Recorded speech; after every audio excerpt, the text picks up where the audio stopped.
Abrimos la sesión en comité. Bien, hoy tenemos entonces varios temas relacionados con algunos imprevistos que hemos tenido y lo que teníamos planificado probablemente no lo vamos a poder desarrollar, que es poder despachar el proyecto durante el mes de diciembre. Cuestión que muy a pesar de todos nosotros no va a poder ser por imponderables que en realidad escapan a nuestras posibilidades. Aprovecho de dar la bienvenida a la ministra de Medio Ambiente, señora Maisa Rojas, a sus asesores, a la señora Marisol del Castillo, Daniela Cisterna y a Sebastián Elwin. También a Rocío Fondón, Gladys Guzmán, Tomás Monsalves y José Miguel Jaque. Además, también aprovecho de saludar a la senadora Isabel Allende. Y también a la asesoría académica de la Universidad de Concepción, que nos acompaña vía Zoom, la señora Verónica Delgado.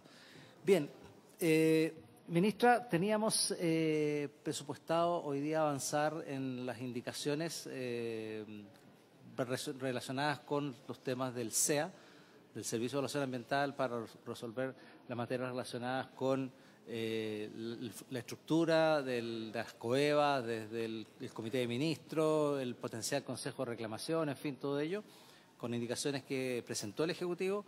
También habían indicaciones que no alcanzamos a presentar nosotros hoy día. Por 7 minutos llegamos tarde por unos imponderables de salud de nuestros asesores, de uno de nuestros asesores, y además también al senador Lagos le ocurrió algo similar. Entonces hemos estado haciendo consultas para ver cómo salimos del impasse, tal como lo hicimos la vez pasada cuando le pasó lo mismo al Ejecutivo, y tenemos que hacerlo necesariamente en sala. Y no tenemos sala hasta mañana martes. Sin perjuicio de ello, tampoco tenemos quórum hoy día, tenemos un problema de salud con el senador Proen, el senador Chaguán fuera del país, el senador Lagos votando en la Comisión de Hacienda, proyectos de suma urgencia que puso el gobierno.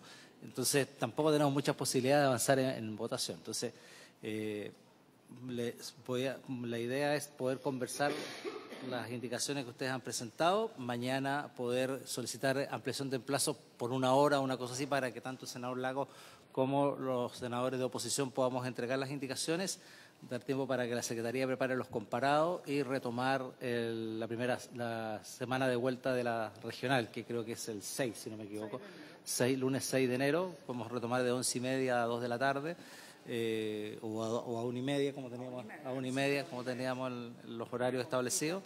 Sí, vamos a hasta las 1:30 y poder avanzar allí sobre los temas que están pendientes. Yo creo que eso es la fórmula, y para la sesión de mañana aprovechar de poder, si podemos incorporar algunos de los temas que tenemos tramitando legislativamente adicionales, como el caso de las concesiones marítimas u otra materia que vamos a revisar en un rato más con la Secretaría. Entonces, mi sugerencia es que el Ejecutivo pueda dar a conocer sus indicaciones, explicarlas y por nosotros poder internalizar, hacer consultas, preguntas, por lo menos nosotros dos, y podernos preparar para las sesiones del 6 y 7 de enero. Senador Allende. Presidente, en primer lugar saludar a la ministra, a Sebastián, los asesores, a todos.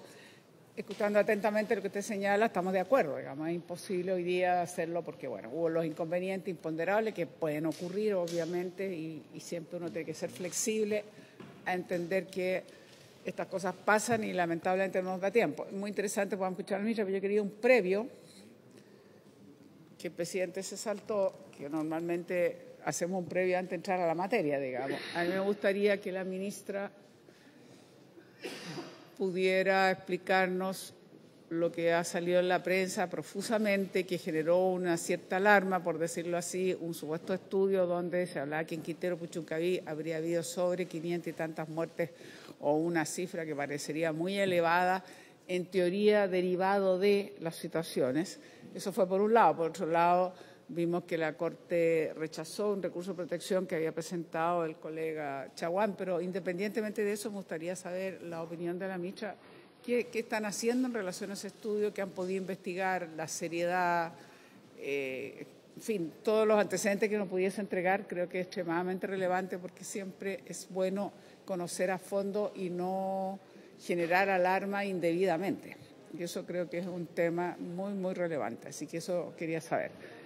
Tampoco sé, ya que estamos en este asunto de los varios, si ya obtuvimos una respuesta que pedí la semana pasada, justamente a ver si avanzamos en relación a la categoría de protección que vamos a tener en el caso de Juncal. Saber si la ministra todavía no tiene novedades al respecto, sino, por supuesto, yo insisto en que hace falta tener una respuesta al respecto y quisiera que no se postergara. Dicho aquello, es como un previo para poder concentrarnos después, presidente, en lo que hay, en todo caso, acá llega el senador Lago. Sí, se entiende. Acabamos de explicar de qué. Acabamos de explicar, lo volvemos a explicar. Siéntese un minuto, abrimos la sesión formal y le explicamos. Sí. Exactamente. O sea, exactamente. Que viene para algo que sirva. Sí, claro. Así es. A ver, Tal entonces, cual. reabrimos la sesión, entonces ahora sí tenemos quórum.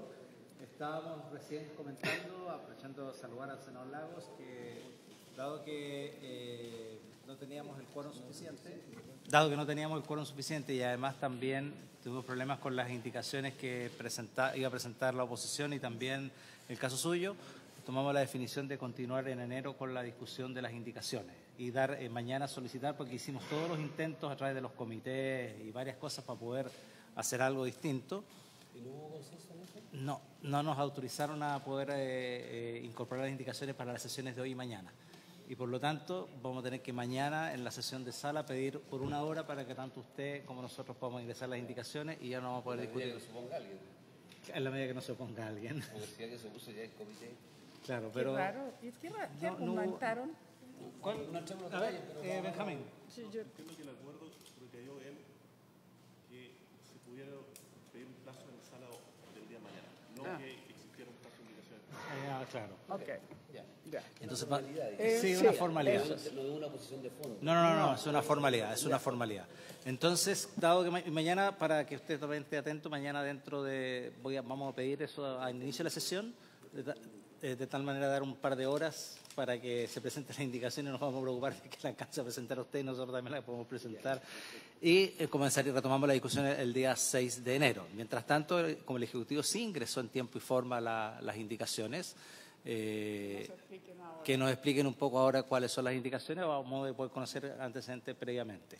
Eso por una parte. Por otra parte, en puntos varios, la senadora solicitó 2 informaciones, yo también voy a pedir una tercera, entonces vamos a proceder con esas respuestas de la ministra a las inquietudes que le estamos planteando y después conocemos el detalle de las indicaciones presentadas por el Ejecutivo, cosa de adelantar un poco las materias, por lo menos para nosotros, respecto de lo que tenemos que ver el día 6 de enero. No sé si el senador Lago dispone unos minutos para quedarse más o se tiene que retirar inmediatamente, porque si dispone de unos minutos, invertimos.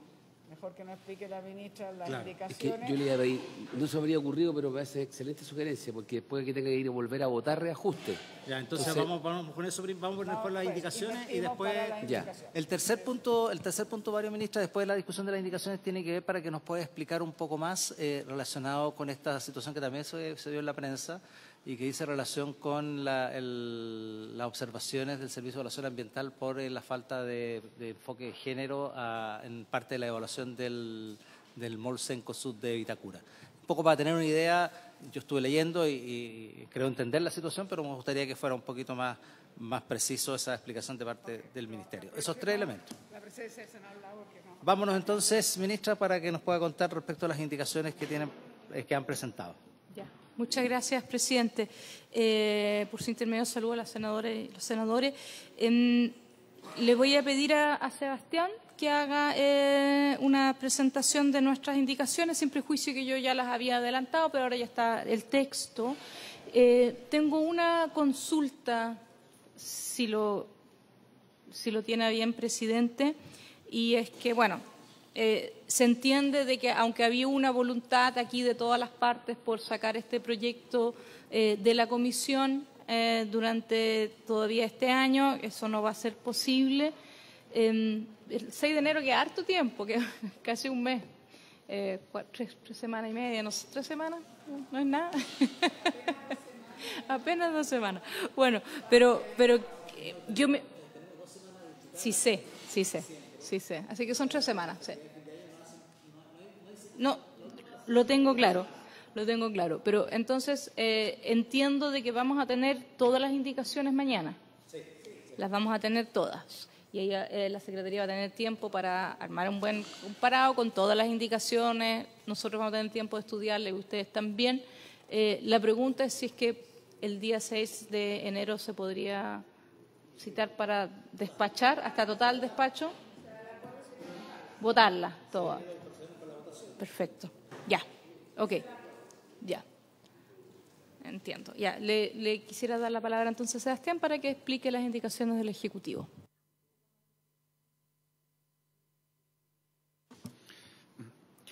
Muchas gracias, señor presidente. Por su intermedio, saludar a los señores senadores y la senadora. Como habíamos anticipado anteriormente, el Ejecutivo presentó 3 indicaciones sobre diversas materias. La primera está en la primera página del comparado, que entiendo que también tienen los señores senadores, sí. Está denominado con la letra 20A. Entonces, la indicación 20A busca sustituir la redacción actual del artículo 9 bis. El artículo 9 bis fue incorporado el año 2010 y establece lo que se ha denominado, los expertos lo denominaron en el acta de acuerdos que emitieron, como las reglas para la calificación, es decir, cuáles son las instrucciones que la ley le entrega al órgano calificador para el ejercicio de la facultad de calificar, con independencia del órgano que sea, ¿no? De la comisión de evaluación, el director regional u otro órgano. Entonces, se lee en el primer inciso de la indicación 20A que el director regional del servicio o el director ejecutivo o el órgano que corresponda, podríamos agregar, en su caso deberán aprobar o rechazar un proyecto o actividad sometido al sistema de evaluación de impacto ambiental, y aquí lo importante, solo en base a los antecedentes contenidos en el informe consolidado de evaluación ambiental. Originalmente, dicha disposición en el artículo 9 bis dice que el informe consolidado de evaluación será vinculante solo en los aspectos normados de la legislación ambiental. Y esta frase traía la polémica, por así decirlo, de que si habían aspectos normados de la legislación ambiental, habrían aspectos no normados, por así decirlo, también discrecionales. Y eso había traído como efecto que en realidad esta limitación del artículo 9 bis, que estaba dirigido a las COEVA en ese caso, no tuviese mayor efecto, digamos. Las comisiones de evaluación entendían que habían aspectos discrecionales y por tanto entendían que también tenían una amplia facultad para resolver. En la indicación que presenta el Ejecutivo estaríamos limitando la instrucción a las COEVAs, al director regional, al órgano que corresponda, para que pueda calificar sola en base a los antecedentes que consten en el expediente, y que no pueda utilizarse la instancia de calificación para traer nuevos antecedentes, nuevas argumentaciones sobre diferentes consideraciones ajenas a la evaluación ambiental para el efecto de calificar. Y de esa manera la calificación queda sujeta, limitada a los antecedentes que consten en el proceso de evaluación ambiental, y esto, por supuesto, tendrá un efecto para que los servicios públicos, al momento de evaluar un proyecto, todas las observaciones que tengan las sometan al expediente, al proceso de evaluación ambiental y no a la instancia de calificación final, digamos, y que generaría este problema, digamos, de que la calificación se realice teniendo en consideración antecedentes que no estuvieron presentes en la evaluación. Ese es el inciso primero de la indicación 20A, y el inciso segundo establece entonces cuáles serían las causales por las cuales se puede aprobar o rechazar un estudio o una declaración de impacto ambiental. El inciso segundo señala: dicha decisión deberá indicar cómo da cumplimiento a lo señalado en el inciso final del artículo 16, en el caso de un estudio de impacto ambiental, o el inciso tercero del artículo 19, de tratarse de una declaración de impacto ambiental. Lo que estamos haciendo acá es fortalecer normas que ya existen. El inciso final del artículo 16 dice que un estudio de impacto ambiental deberá ceñirse a la legislación ambiental aplicable y contener las medidas de mitigación, compensación o reparación de los impactos significativos que se identifiquen. Teniendo eso considerado favorable, entonces el estudio deberá aprobarse. De lo contrario, deberá rechazarse. establece bien claramente cuáles son las causales de aprobación de un estudio de impacto ambiental, legislación ambiental aplicable y medidas de mitigación, compensación y reparación. Y en el caso de las declaraciones de impacto ambiental, la referencia es el artículo 19, que señala que a las declaraciones de impacto ambiental deberán aprobarse si cumple con la legislación ambiental aplicable, por supuesto, y descarta adecuadamente los impactos significativos del artículo 11.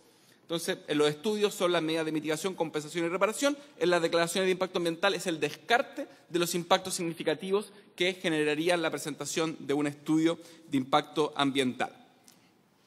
Y agregamos, además, y esto es una novedad de la indicación que presentamos, en el inciso tercero establecemos ahora una regla específica para establecer condiciones a una declaración de estudio de impacto ambiental. Esto no estaba regulado originalmente en la Ley 19.300 y generaba que las COEVAS a veces creativamente establecen nuevas condiciones para una declaración de estudio, lo que a veces puede ser positivo porque genera la posibilidad de que esa declaración de estudio sea calificado favorablemente, es decir, si falta algún antecedente, la COEVA lo complementa, establece una condición, pero nos parece muy importante que dicha condición también esté basada en los antecedentes que constan en el expediente y que no sean condiciones que nazcan, digamos, de la nada en el momento de la calificación.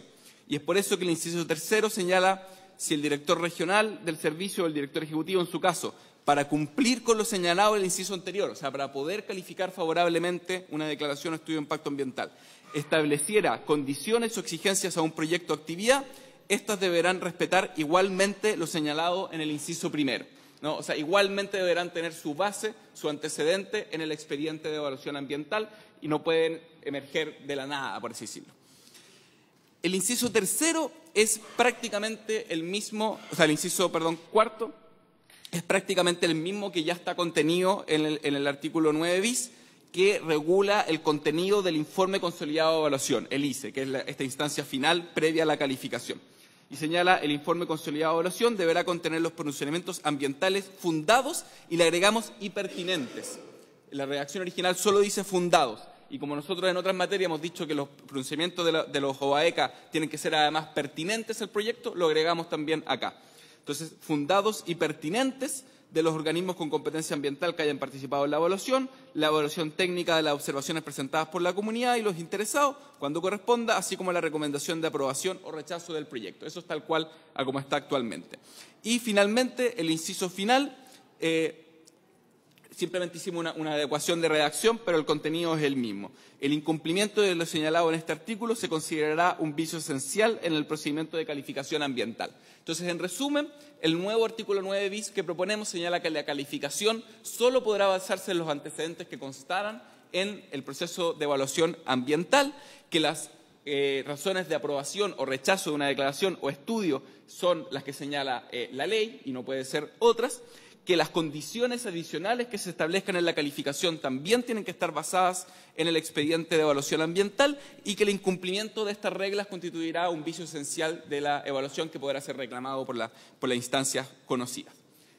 Esa es la primera indicación presentada por el Ejecutivo. No sé si señala si hay dudas o observaciones que pudiésemos antes de...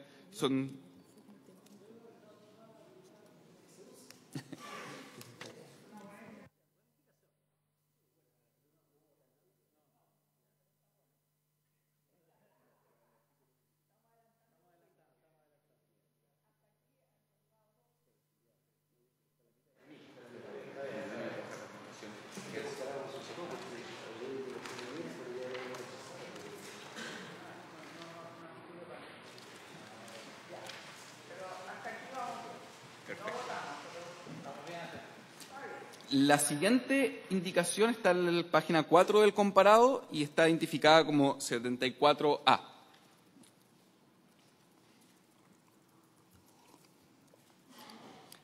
La indicación 74A se refiere a la reclamación y nosotros mantenemos las reglas para la reclamación que establecimos en el proyecto de ley y en sus indicaciones con la creación del Consejo de Reclamación.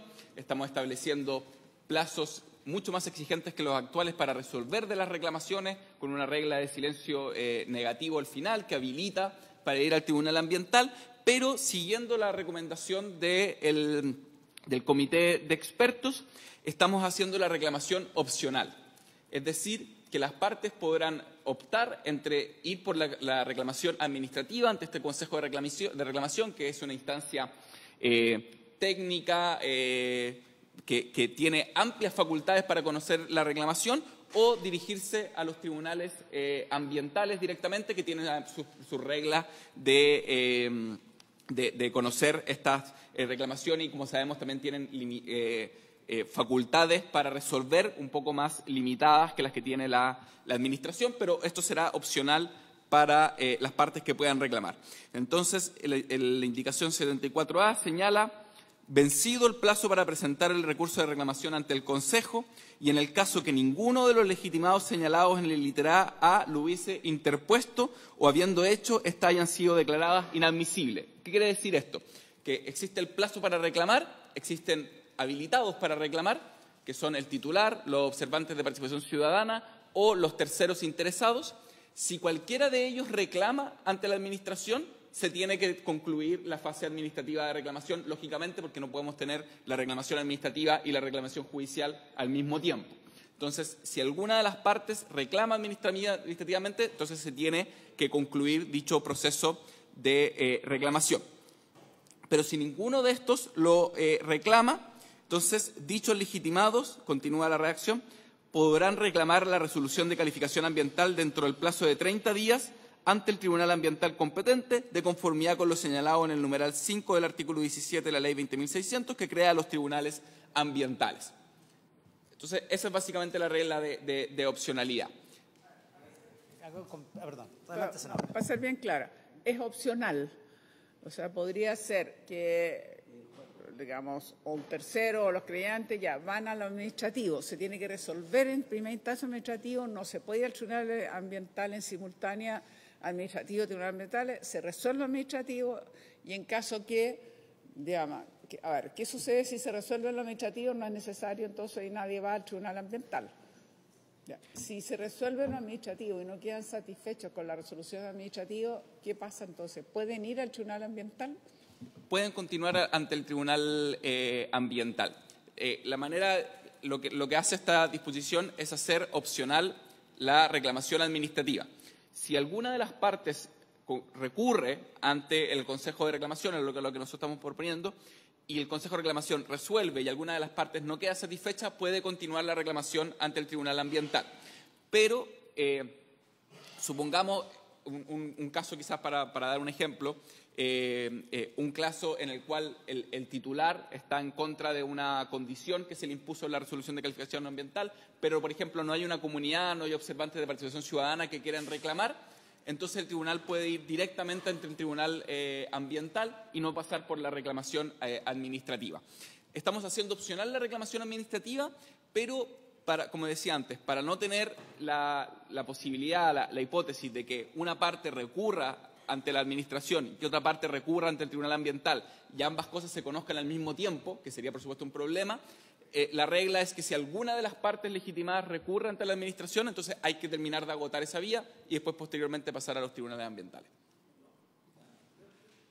Ustedes saben que nosotros no estamos de acuerdo con el Consejo de Reclamación, pero bueno, es una cuestión que lo discutiremos y lo seguiremos conversando, y en una de esas puede que ustedes nos seduzcan a nosotros o nosotros a ustedes, quién sabe. Pero en definitiva,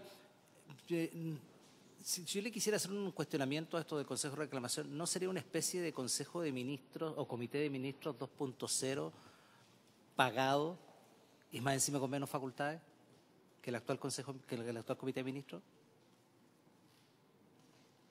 En términos jurídicos de sus facultades, las facultades son las mismas, son facultades amplias para conocer de la calificación ambiental del proyecto. Lo que nosotros vemos muy favorable del Consejo de Reclamación es poder tener una instancia técnica en la cual los proyectos puedan mejorarse. Digamos, muchas veces, a ver, el 2% de los proyectos son reclamados. ¿Ya? Entonces, el 98% de los proyectos queda satisfecho de una u otra manera, con su calificación en primera instancia. Por supuesto, este 2% son proyectos más grandes, concentran más inversión. Por supuesto que hay una preocupación importante, no porque sean un 2%, son menores. Que me interrumpa. A propósito, porque varias veces reiteran esto del 2%. Pero ¿cuál es el cálculo en términos porcentuales del volumen de inversión que está incluido en este 2%? Porque yo puedo decir, claro, el 98% de los proyectos no sufren ninguna reclamación, pero si eso representa el 10% de la inversión que se va a hacer en un año en el país, el 2% tiene mucho más relevancia que ese 98%. ¿Cuánto es de estos que generalmente se reclaman en términos porcentuales representan de la inversión en un año o en un ciclo, digamos? ¿Tienen ese cálculo? No tenemos el cálculo directo. Me corrijo, perdón, es el 10%. El 2% es la diferencia entre la sugerencia del director regional y lo que califica la cueva. Ya. Pero los proyectos reclamados son el 10%, me corrijo. Ya. Pero no cabe ninguna duda de que ese 10% concentra la mayor cantidad de inversión que está en el sistema de evaluación de impacto ambiental. Eso no hay ninguna duda. Por supuesto, estamos hablando de los grandes proyectos mineros, los grandes proyectos energéticos, portuarios. Efectivamente, de eso no hay ninguna duda, podríamos hacer la estimación, pero no hay ninguna duda de que el resultado que nos va a dar es que la mayor inversión que está sometida al CIA es la que es objeto de reclamación. Entonces, en definitiva, ese 10% es más relevante desde la perspectiva de la inversión, es mucho más relevante que otro 98% que sí no se reclama, digamos. Sin ninguna duda. Perfecto.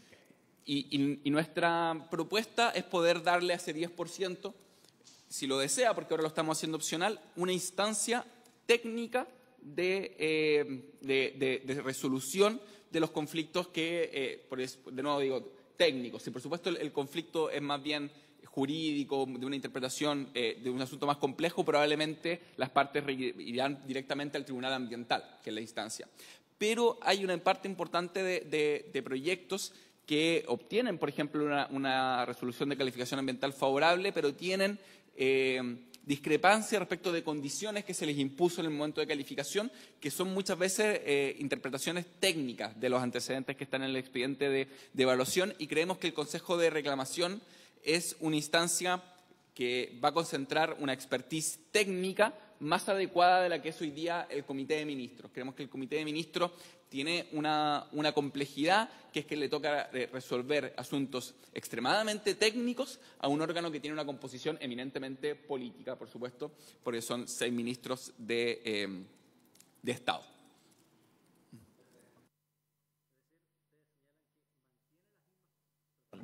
Para tener claridad, ustedes señalan que este Consejo de Reclamación mantiene las mismas facultades del Comité de Ministros y la única diferencia, bueno, sería, seguramente vamos a ver después cómo se va a constituir ese Consejo de Reclamación y todo lo demás. En el fondo, evidentemente, tienen que tener una remuneración y en el fondo es otro Consejo de Ministros, es otro Comité de Ministros, pero sin los ministros, sino con técnicos. Esa es un poco la idea, ¿no? Sí. Ya, ok. Así es. Avancemos. Alejar un poco a los ministros de la cosa más política.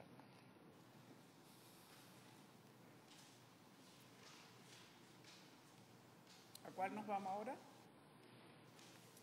Bien, en la página 10 del comparador, es esta exactamente. La página 10 del comparado, como indicación 76B,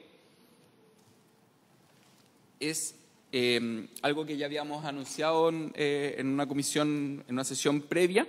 Dice relación con una preocupación que surgió en esta comisión, sobre todo a propósito de una indicación que presentó el senador Lagos Weber, de cómo nosotros nos hacemos cargo de la prevención y reacción ante emergencias, ante, digamos, catástrofes naturales u otras emergencias que requieren ya sea una prevención inmediata o una reacción por parte del Estado que pudiese constituir acciones que eventualmente pudiesen requerir del ingreso al sistema de evaluación de impacto ambiental. Por poner un ejemplo sencillo, cuando se sabe que viene un evento meteorológico de mucha importancia, una concentración de lluvias, por ejemplo, y se requiere limpiar el cauce de los ríos, por ejemplo, para que no se generen inundaciones. Esas acciones porque pudiesen estar en un área colegiada bajo protección oficial o porque pudiesen constituir en sí misma una regularización de cauce que ingrese al CIA, son acciones que realiza el MOP y que entendemos que por su urgencia no requieren ingresar al sistema de evaluación de impacto ambiental, y eso queremos dejarlo muy bien establecido en la ley. Y es por eso que se presentó esta indicación 76B. Los dos primeros incisos que se refieren al artículo 22 son exactamente los que ya existen actualmente en la ley. La novedad viene del inciso tercero en adelante. Entonces, el inciso tercero señala, sin perjuicio de lo anterior, las obras o actividades de conservación, mantenimiento o restitución de cauces naturales. Entonces, ahí está la primera hipótesis, cauces naturales, o infraestructura vial, hidráulica o sanitaria. No, esta es la siguiente hipótesis, infraestructura vial, infraestructura hidráulica o sanitaria, que ejecute directamente el Ministerio de Obras Públicas o a través de terceros. Esto también a veces porque los municipios a veces requieren realizar estas acciones, pero importante que sea coordinado con el Ministerio de Obras Públicas. No deberán someterse al sistema de evaluación de impacto ambiental cuando correspondan a las estrictamente necesarias para prevenir contingencias, atender emergencias que prometan la operatividad de la infraestructura o continuidad del servicio o afecten la seguridad de las personas. O sea, nuevamente las causales: prevenir contingencias, atender emergencias que comprometan la operatividad o afecten la seguridad de las personas. Estas obras o actividades deben ser urgentes para responder a fenómenos naturales de corto plazo y encontrarse ubicadas en sectores declarados como zonas afectadas por catástrofe, en conformidad con lo establecido en el Decreto Supremo 104 de 1977 del entonces Ministerio del Interior, que fija el texto refundado, coordinado y sistematizado del título primero de la Ley 16.282, en zonas declaradas en emergencia preventiva de conformidad a la Ley 21.364, o ubicarse en zonas o sectores donde estuvieran vigentes el decreto o resolución a los que hace referencia el artículo 111 del decreto con fuerza de ley 850 de 1977 del Ministerio de Obras Públicas. Lo que quisimos hacer acá es incorporar una serie de instrumentos con los que ya cuenta el Estado, ya sea a través del Ministerio del Interior, de Senapred o del Ministerio de Obras Públicas, pero que haya un acto formal que declare la contingencia, la emergencia en la que se encuentra. O sea, un estándar y estos son actos que van a la Contraloría General de la República, que todos los años se emiten decenas de estos actos, son actos usuales en la administración del Estado, que tienen un control de legalidad que permiten controlar que no se haga un uso abusivo de esta eximente de ingreso que estamos incorporando, pero son instrumentos. Esto fue conversado con el Ministerio de Obras Públicas, por supuesto, para que ellos tengan la certeza de que todos sus instrumentos utilizados para esta función estén incorporados en esta redacción. Finalmente, el inciso final señala: dichas obras o actividades se deberán realizar de conformidad con los planes de manejo.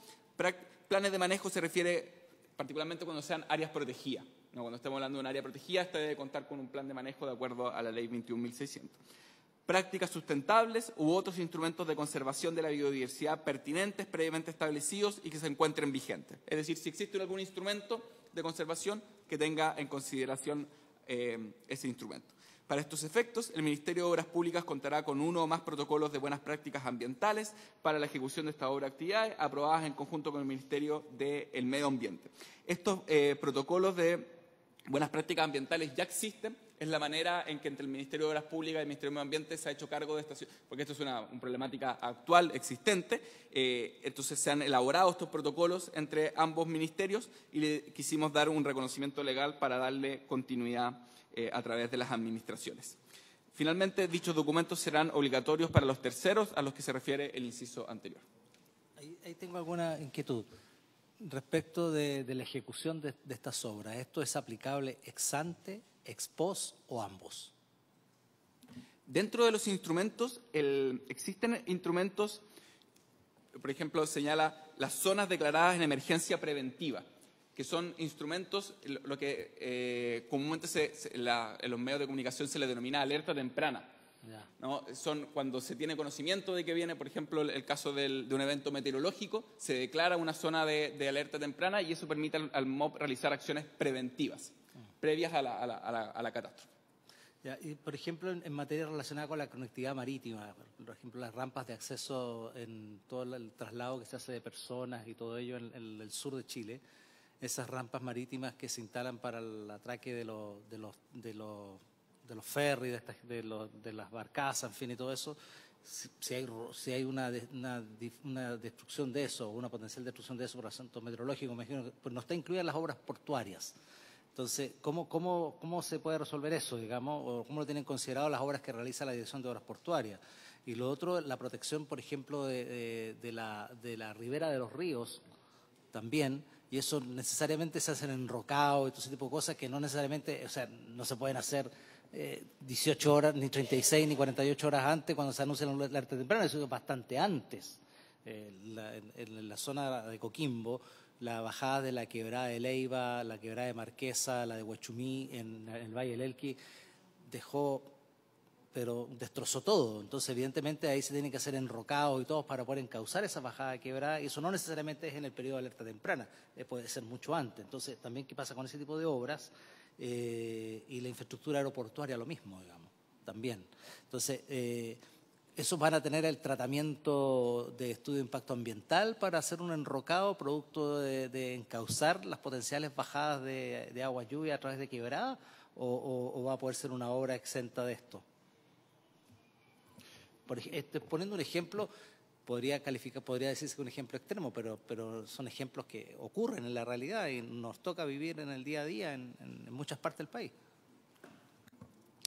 Bueno, en relación primero a los cauces de los ríos, creemos que esta propuesta primero, esto es una propuesta que está muy basada en la experiencia, digamos. Yo creo que eso es lo más importante. En realidad, esto es un problema actual que ocurre todos los años y nunca ha impedido que se realicen las obras que son necesarias. Yo creo que aquí también es una cosa como un poco de sentido común. Todos sabemos que esto está en función de la seguridad de las personas y, por tanto, son acciones urgentes. Algunos de estos instrumentos, podría llegar con el detalle, no lo tengo en este momento, algunos de estos instrumentos son declarados incluso meses antes de la emergencia, cuando se tiene conocimiento, por ejemplo, el fenómeno del Niño, por ejemplo. O sea, son instrumentos bastante flexibles que se utilizan todos los años y, como decía antes, están basados en la experiencia de lo que actualmente se hace, pero queremos darle un mayor reconocimiento legal y, como decía, esto fue trabajado en conjunto con el Ministerio de Obras Públicas. En relación a estas obras portuarias, no tengo la información, podría averiguarlo para cuando votemos esta indicación. Lo que creo que podría adelantar, quisiera estudiarlo, pero estos son para obras o acciones que eventualmente pudiesen ingresar al sistema de evaluación de impacto ambiental. Me parece que la instalación de una rampa de emergencia, por ejemplo, ante una eventual catástrofe o emergencia, no es una acción que debiese ingresar al sistema de evaluación de impacto ambiental. No hay una tipología asociada. La tipología que existe son puertos, efectivamente. Entonces, podría estudiarlo mejor, pero aquí hay que pensar que hay muchas acciones que simplemente no deben ingresar al CIA porque no hay una tipología que requiere que ingrese. A ver, en la misma línea, para ser clara, es que hay que como distinguir urgencias de emergencia. Nosotros vimos urgencias cuando son de necesidad para el país, muy relevante, y dijimos que tenía que acelerarse los procesos, se recordarán. Esto yo entiendo que son emergencias que pueden surgir producto de catástrofes naturales. Entonces, claro, normalmente se dan con demasiada antelación. O sea, algunas cosas sí se pueden prever hoy día con los instrumentos más sofisticados, pero no necesariamente. De repente nos ha pillado situaciones que no estaban previstas y yo creo que tiene mucho sentido que situaciones como esa, que pueden poner en peligro y que son realmente emergencias y que tienen un origen natural de catástrofe no prevista, etcétera, etcétera, no pasen por evaluación ambiental y lo más rápidamente posible se haga, digamos, creo que hay que como distinguir bien, porque no es lo mismo lo que yo decía, la urgencia a la emergencia. Entonces, urgencias son para el país indispensables si no lo afecta, y estos son más bien de características naturales que lo que requiere es una respuesta rápida y suena muy razonable que no pase por evaluación ambiental. Yo diría sin demasiada sofisticación, porque si le ponemos muchos rigideces o requisitos o, en fin, condicionamientos, probablemente vamos a tropezar con nosotros mismos. Yo creo que tiene que quedar formulado de una manera que sea lo suficientemente amplia que permita dar esa respuesta, si entendí bien. Ministra. Sí, muchas gracias, presidente. Yo creo que estamos abordando de cómo el país se enfrenta por un lado, al cambio climático, ¿verdad?, que es una situación que se manifiesta o sea, es una situación relativamente permanente que va empeorando, pero que tiene una manifestación en los eventos extremos, ¿sí? Y estamos abordando los dos aspectos en este proyecto de ley. Por un lado, uno tiene que entender de que el país, entendiendo de que el planeta se está calentando, que el país se está calentando, que hay ciertos eventos extremos que se hacen más frecuentes, más intensos y que pueden durar más tiempo, a través de la prevención, crear resiliencia. Y para eso hemos incorporado en varios artículos que la variable cambio climático tiene que estar incorporada para que uno no planifique algo de que no va a ser una respuesta adecuada en este escenario de cambio climático, y para eso tenemos la ley, pero también hemos incluido esto tanto en el reglamento, que ya está aprobado, como algunas cosas que hemos hecho en este proyecto de ley. Ahora, entendiendo entonces que los eventos extremos siempre han ocurrido, pero en un contexto de cambio climático, nuevamente repito, van a ser más frecuentes, pueden ser más intensos, pueden durar más tiempo, también pueden ocurrir en otra época del año, o lo que es más complejo todavía, pueden ocurrir dos al mismo tiempo, que ahí tengamos una herramienta para responder satisfactoriamente en la emergencia. Entonces, están ambas visiones incorporadas y entendemos que en el trabajo que aquí hicimos con el MOP en particular, pero también con los instrumentos que tiene Senapred. Recordemos que Senapred es de prevención y gestión de desastres, ¿ya? Y la gestión de desastres es, claro, lo que viene directamente de lo que era la antigua ONEMI, y la prevención, que es algo que uno también tiene que trabajar, es lo que estamos haciendo en conjunto, más bien a través de el objetivo de crear que Chile sea más resiliente frente a los efectos adversos del cambio climático. Entonces, yo creo que está bien equilibrado ambos aspectos de cómo Chile enfrenta el cambio climático y se hace más resiliente. Perfecto, muchas gracias, ministra. Ahí están las tres indicaciones. No hay más indicaciones del Ejecutivo. Ya, bueno, nos vamos a ver entonces el día 6 con estas indicaciones y las además adicionales que se van a incorporar. Aprovechemos entonces ahora de avanzar en los tres aspectos que se mencionaron en los puntos varios de la comisión. Uno que dice relación con el Parque El Juncal, el otro que dice relación con lo de Quintero Puchuncaví y con la situación del fallo de la Corte de Apelaciones, entiendo, senadora, ¿no es cierto?, de la Corte de Apelaciones de Valparaíso, y el otro tiene que ver con el tema de la inclusión de la perspectiva de género como un incumplimiento en la evaluación del MOL de Vitacura, de Cencosud. Básicamente esas tres consultas, señora ministra. Por supuesto, aprovechemos, senadora, tenemos tiempo, así que. A mí me gustaría, no sé si ahora o en otro momento que dispongamos también de algunos minutos, sería bueno conocer más sobre el avance de la ley REP. Me gustaría saber mucho más, digamos, qué hemos logrado, qué se está logrando. Yo entiendo que vamos lento, pero igual creo que es bien importante saber cómo ha sido recibido, qué está pasando, cuáles son un poco como... entiendo que tiene que haber una información que no se ha dicho públicamente. Necesitamos saber y conocer más sobre cuáles han sido los avances y el trabajo que se ha hecho en relación digamos, a la ley REP.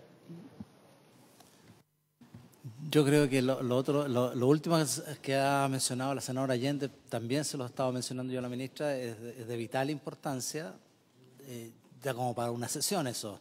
Si da como una sesión, no creo que alcancemos a ver de aquí a mañana nada, ¿no es cierto? Como para la sesión de mañana es muy difícil, a no ser que usted me diga, ministra, sí que podríamos hablar de ese tema mañana, lo podemos hacer, pero si no lo tendríamos que ver una vez terminada la discusión de este proyecto de ley en enero. Así que le dejo la inquietud, ministra, y usted nos avisa después qué hacemos. Vamos entonces con los tres aspectos primero y el cuarto, por lo menos una pincelada, y si es posible verlo con más detalle el día de la sesión de mañana o en la próxima oportunidad que apenas tengamos. Ministra. Ok, muchas gracias. Voy a intentar responder y si que alguien del equipo me puede complementar. A ver, con respecto a Concón Quintero Puchuncaví, hay dos noticias importantes en los últimos días. Uno, efectivamente, es un estudio de una universidad extranjera, tengo entendido, que hace una... Conozco el titular solamente, hace una evaluación de la situación de salud entre los años 2012 y 2020, una cosa así, ¿no? Es un informe largo que nosotros estamos evaluando, así es que tenemos que leerlo. Son como 500 páginas, entiendo, para poder emitir una opinión, hacernos una opinión sobre el contenido del informe. Eso sería lo primero. Lo segundo, y yo creo que esto es bien importante resaltarlo, el día viernes la Corte Suprema emite un fallo, un dictamen, en la cual rechaza un recurso de protección que acusaba de que el gobierno no habría tomado medidas suficientes, etcétera, en las intoxicaciones del año 2023. Y el fallo, por un lado, y yo creo que esto es bien relevante, reconoce y valora el trabajo que ha hecho el gobierno en su gestión en este territorio en particular. Y yo quisiera decir de que nadie, mucho menos nosotros, va a estar jamás tranquilo hasta que no sigan existiendo episodios de contaminación. Nadie se podría quedar tranquilo en ese sentido, que sigan ocurriendo, pero a mí me parece relevante que se reconozca que a través de un trabajo proactivo, eso es lo que dice la Corte Suprema, e intersectorial, una valoración del trabajo que hemos llevado adelante intersectorialmente, no se pueda decir de que el Estado no ha estado comprometido con esta situación. Y esto es primera vez que un tribunal, incluyendo la Corte Suprema, reconoce de que el Estado está no solamente preocupado, sino que ocupado de esta situación. Repito, no con esto uno se debería quedar tranquilo, ¿ya? Vamos a quedar tranquilos hasta que no existan más episodios de contaminación. Y aquí quisiera recordar de que el trabajo en este territorio en particular es uno de los territorios priorizados en nuestra estrategia de transición, una transición que es social y es ecológica y que tiene el sello de justicia, porque esos son, este y otros territorios son los que históricamente han pagado los costos de un desarrollo, y muchas veces yo lo he dicho, un desarrollo sucio del siglo XX, en la cual concentramos actividades contaminantes para tener energía, para tener electricidad del siglo XX, y que en estos momentos estamos descarbonizando, estamos limpiando, lo estamos haciendo con una perspectiva de asegurar de que esas personas tengan nuevos empleos, buenos empleos, entonces, por lo tanto, con esa perspectiva de justicia. Estamos haciendo este trabajo en los 5 territorios en los cuales hemos tenido históricamente centrales termoeléctricas a carbón, ¿verdad? Que es Tocopilla, Mejillones, Huasco, Concón, Quintero Puchuncaví y Coronel. Entonces, el énfasis de tener esto como parte de una estrategia, el énfasis de tener un trabajo intersectorial bien coordinado, es lo que está dando resultados. Y yo creo que ese reconocimiento y esa valoración de la Corte Suprema a nuestro trabajo, de que vamos en el buen camino con este énfasis, yo creo que es muy, muy importante. Y es importante que ese trabajo intersectorial coordinado se pueda mantener más allá de las distintas administraciones. Tiene que ser un trabajo del Estado con una estrategia de largo plazo, porque este problema no se van a resolver de la noche a la mañana. Así es que es parte de nuestra estrategia nacional de transición socioecológica justa. Recuerden el trabajo que estamos haciendo en el Ministerio para dejar esto normado con un programa en nuestras glosas, del Ministerio de Medio Ambiente para asegurar de que esto pueda continuar, que tenga financiamiento y que haya un acuerdo amplio a través de esta estrategia nacional que tiene ese foco en estos territorios. Esto está funcionando y es importante que se mantenga. Gracias. Yo valoro lo que dice la ministra en el sentido de que es primera vez que hay una respuesta formal, después que la propia Corte Suprema había hecho 15 puntos muy críticos de la falta de gestión y de respuesta y de preocupación por la contaminación en Quintero Puchuncaví. Entonces creo que hay que valorar eso. Sin embargo, me gustaría que, no ahora, pero que nos hicieran llegar de una manera más aterrizada, más concreta, porque lo que está diciendo la ministra suena bien, pero en concreto, ¿en qué se traduce? Porque decir toda una coordinación intersectorial, en fin, nos estamos preocupando, y yo no sé las medidas concretas que están financiadas, que realmente corresponden, qué está pasando y qué seguimiento se le hace, qué valoración, qué relación tienen con la comunidad, qué rol está jugando el delegado. O sea, la verdad es que es un enunciado, pero a mí no me dice mucho. Yo necesito datos mucho más precisos para tener una imagen que lo que usted está llamando esta especie de transición ecológica justa, socialmente hablando, en fin, y ecológicamente hablando, tenga un contenido. Así que yo le pido que realmente esto sea, no sé si lo formalizamos con un oficio o la ministra ya sea por enterada, pero esto tiene que tener una traducción que hoy día la respuesta queda muy en generalidad. Ministra. Sí, puedo responder brevemente a esto. O sea, yo creo que lo mejor es que lo respondamos por un oficio porque es mucha información. Pero la estrategia está en este momento en consulta pública hasta el 24 de diciembre. ¿Okay? De hecho, hoy día en la tarde tengo un evento en el cual voy a presentar la estrategia.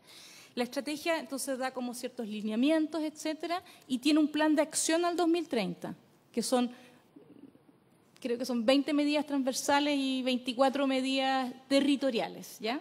Entonces, la misma estrategia tiene un plan de acción donde va a poder leer las medidas y algunas son sobre Concón, Quintero, Puchuncaví en particular. Las otras van a ser sobre los otros territorios, estos 5 territorios que hemos priorizado. Así que podemos hacer llegar esa información sin prejuicio que la estrategia no está cerrada, está en consulta pública y entonces nosotros vamos a hacer, cuando cierre, se hace el análisis y con eso ya se va a pasar por los distintos consejos, se va a aprobar y se va a publicar en los primeros meses del próximo año. Adicionalmente a esto, cuando se nos ha solicitado, hemos tenido el año pasado y este año también una sesión especial con Quintero Puchuncaví. Ahí están las medidas del fallo de la Corte Suprema del 2018, que eran 18 si no me equivoco, más otras que hemos ido adquiriendo. Así que son como 40 medidas que tienen su respuesta y senadora, esa que nosotros ya se la hicimos llegar, pero la podemos repetir. Entonces hay medidas de corto plazo que se están implementando, el rol del coordinador, de este delegado presidencial, que fue una de las solicitudes para resolver un conflicto del año pasado, yo creo que ha sido muy importante. La gente sabe a quién llamar cuando hay una situación de emergencia.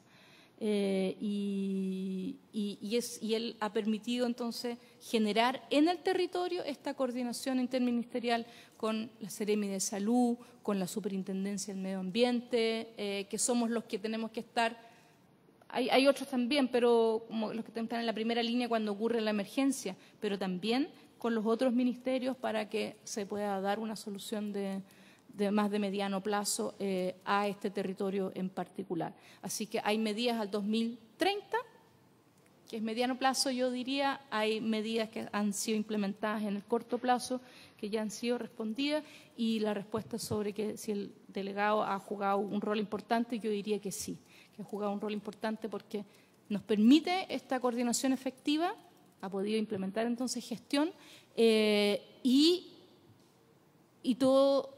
La comunidad sabe a quién llamar en el fondo cuando hay una emergencia, que también creo que es un tema muy, muy importante que da tranquilidad de que alguien está a cargo. Ya, muy bien, gracias, ministra. Entonces vamos a pedir por oficio lo que acaba de solicitar la senadora Allende, lo vamos a dejar aprobado al referéndum y lo ratificamos cuando tengamos quórum. Bien, quedan temas pendientes todavía del enfoque de género y Juncal también. Sí, Juncal. En el caso de Juncal, la parte de la parte operativa del Servicio de Biodiversidad y Áreas Protegidas está resuelto. Lo que nosotros necesitamos ahora es que sea la familia dueña del terreno que nos ingresen la solicitud de la declaración. No lo han hecho.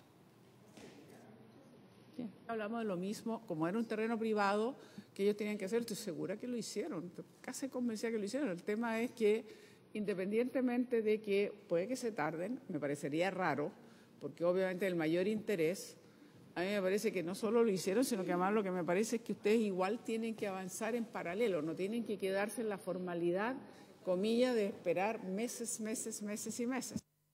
Sí, senadora, nosotros no nos hemos quedado en la formalidad de esperar, hemos estado proactivamente juntándonos. Usted se recordará, ministra, Sí, de una sesión muy importante en su ministerio, presidida por usted, llegaron todos los, digamos, el alcalde que representó a los 10 alcaldes de la región de Aconcagua, más los consejeros, más, en fin, fue multitudinario, tuvimos como 40 personas, un compromiso. Estamos hablando que se va a cumplir un año.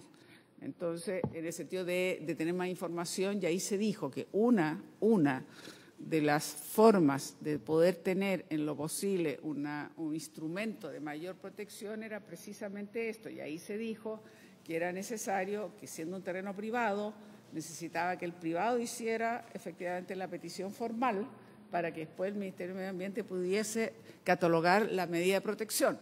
Yo lo que espero es, espero que el privado lo haya hecho, pero me interesa mucho más también saber cuál es el enfoque que tiene el Ministerio de Medio Ambiente en el sentido de que lo que debiera ser la medida de protección en consideración a dos elementos. Está el acuerdo que forma parte de la Convención Ramsar, que está así acordado desde el 2010 o algo así, son lo primero. Y bueno, porque yo creo que el Ministerio no puede quedarse solamente en una formalidad, sino que tiene que avanzar cuál es la mirada que tiene el Ministerio de Medio Ambiente, lo que representa una cabecera de cuenca. Senadora, vamos a responder por oficio toda esta duda en... Sí, ya. Por lo menos en esta grabación. Yo me puedo comprometer a que esto ocurra antes de fin de año. Mucho rato preguntando lo mismo, porque sé que pasa siempre lo mismo. O sea, como que nos vamos quedando, y yo creo que sea muy importante que revisemos eso. Yo me comprometo a que sea enero? antes de... Sí. ¿Está bien? Y ahí lo podemos discutir. 6 de enero se supone que ingresa el oficio, entonces nos va a responder, y además con una breve intervención en esa sesión de unos 5 o 10 minutos para este tema, y que esté ingresada la información en esta comisión. Sí, perfecto. Bien. A ver, con punto. Respecto, sí, le voy a dar la palabra a Sebastián sobre el tema de evaluación ambiental del ¿cómo se llama? Del mall en Vitacura. Y con respecto a la ley REP, yo le mencionaba al senador antes de la sesión. Efectivamente, nosotros estamos muy interesados y estamos muy encima de ver cómo está la implementación del decreto de envase y embalaje, ¿verdad? Eso es lo que estamos hablando, lo que más nos preocupa, pero hemos estado evaluando también la implementación del producto prioritario de neumáticos, que recordemos es el primero que se implementa a través de la ley REP. Y al respecto, estamos trabajando en 3 frentes. Hay algo que se puede hacer operacional, que está en manos del Ministerio. Hay un segundo frente que hay que evaluar, que tiene que ver con posibles modificaciones al decreto mismo, que no es tan simple, es un poco más complicado que cambiar un reglamento incluso. Y el tercero es estar evaluando si es que la propia ley necesita alguna modificación. Así que estamos trabajando en los 3 frentes, hablando con todos los participantes, tanto con los recicladores de base, con los municipios, con los sistemas de gestión y con la Asociación Nacional de la Industria del Reciclaje, ¿ya? Así que en algún momento quizás también podríamos ir a presentarle. Lo importante, ministro, lo importante es que efectivamente nosotros hemos recogido esta problemática en todos los ámbitos de la participación de la ley REP.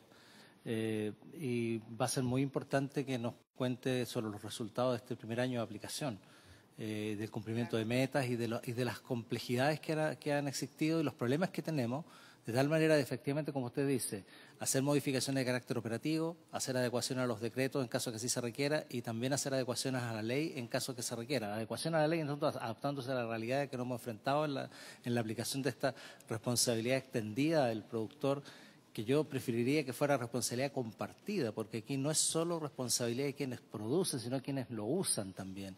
Y yo noto que falta bastante más conciencia ciudadana de cómo reciclar, cuánto reciclar, pero para eso también tiene que haber una política activa de parte de la autoridad para poder educar y hacer los cambios culturales que se requieren para que efectivamente aquello que nos observó la OCDE en el último informe ambiental de Chile, que precisamente el reciclaje nuestro es bastante paupérrimo.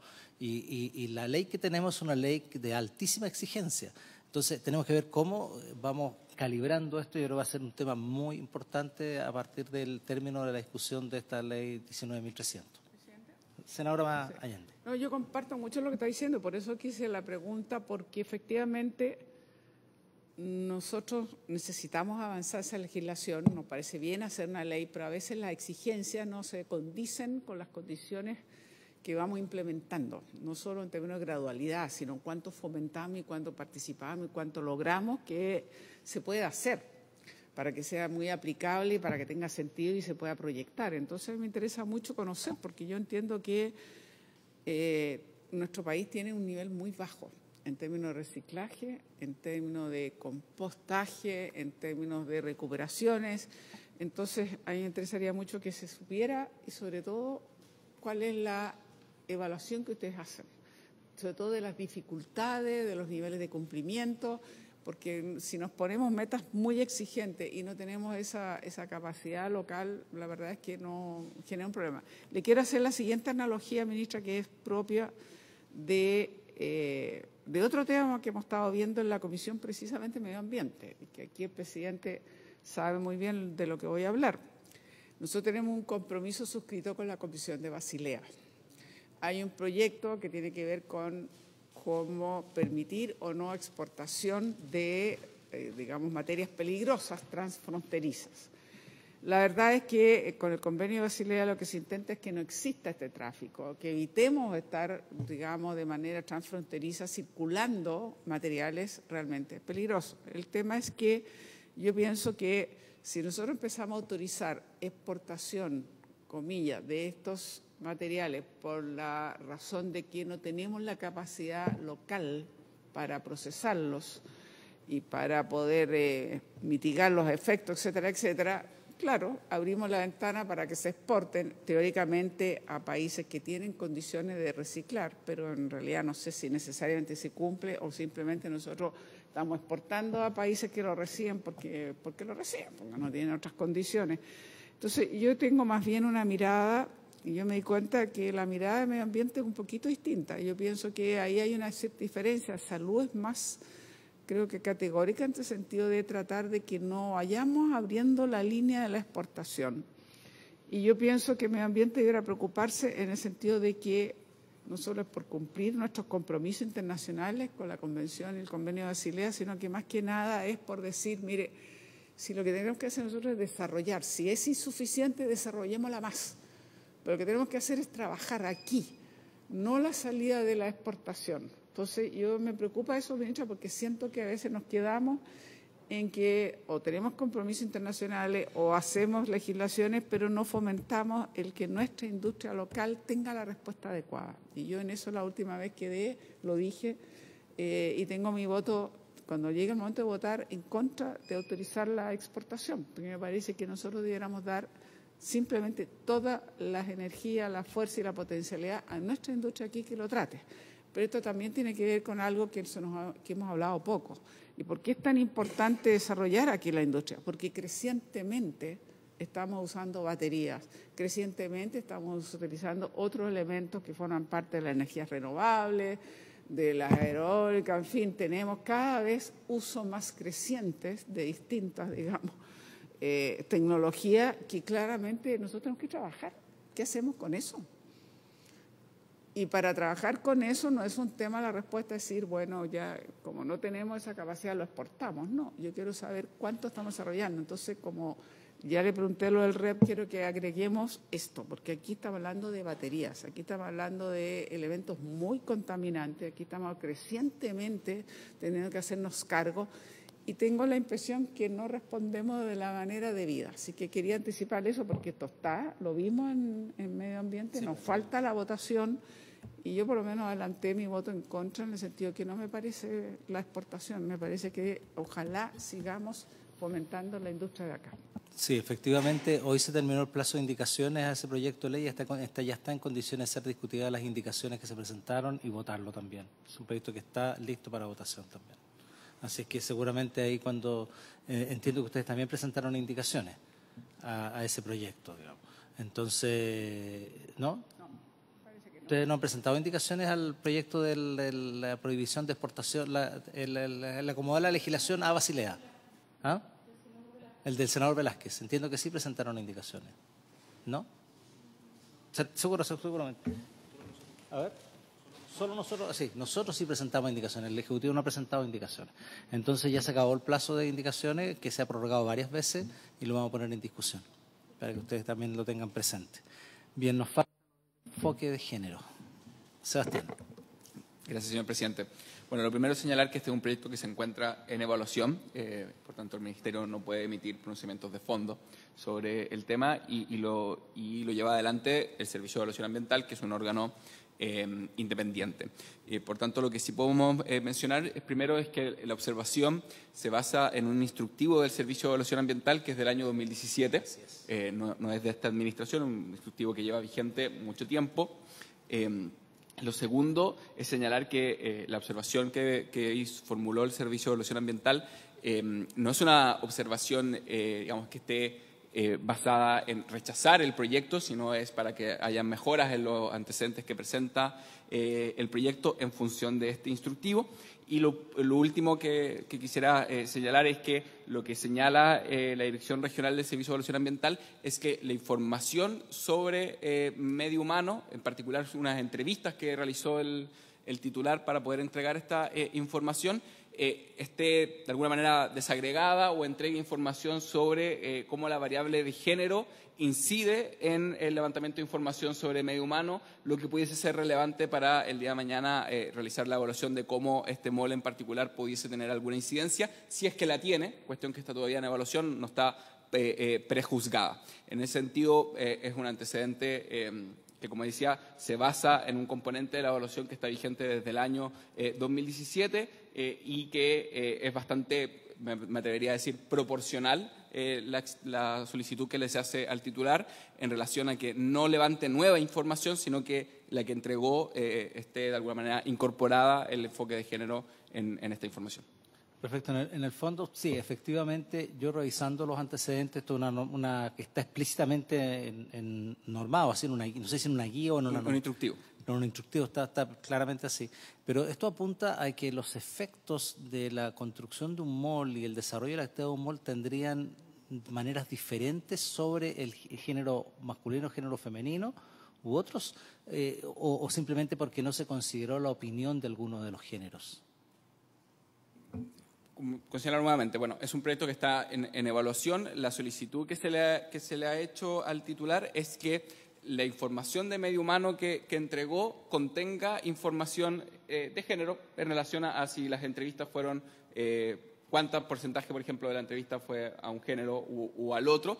No está prejuzgando si esa información va a tener un efecto. En la evaluación no está diciendo que tiene que tomar alguna medida o otra, sino que para efectos de una correcta evaluación, que la información debe contener este antecedente, lo cual, como digo, es bastante es regular, no es extraordinario respecto de esta evaluación en particular. Perfecto, Sebastián, clarísimo. No sé si hay más inquietudes, señora ministra. Bien, por haberse cumplido parcialmente el objetivo de esta sesión, esta se levanta.